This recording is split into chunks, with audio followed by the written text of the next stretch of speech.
Listina občina po meri invalidov vam nalaga, da omogočite dostop v stavbo tudi gibalno oviranim osebam. Kdaj se bo to zgodilo? Poglejte, 16. septembra bomo predali svojemu namenu en projekt, ki je zaživel oziroma želel zaživeti že davnega leta 1977, potem je stavbo predalo, ampak zavedajoč se nujnosti tega smo seveda realizirali in 16. septembra je otvoritev in tudi predaja k svojemu namenu. Torej bodo lahko invalidi poslej dostopali tudi do vas ali mariborskega župana?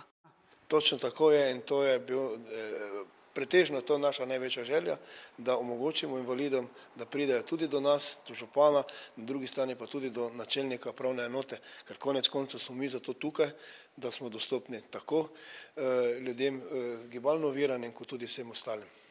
Za koliko oseb je dvigalo in kakšna je vrednost naložbe?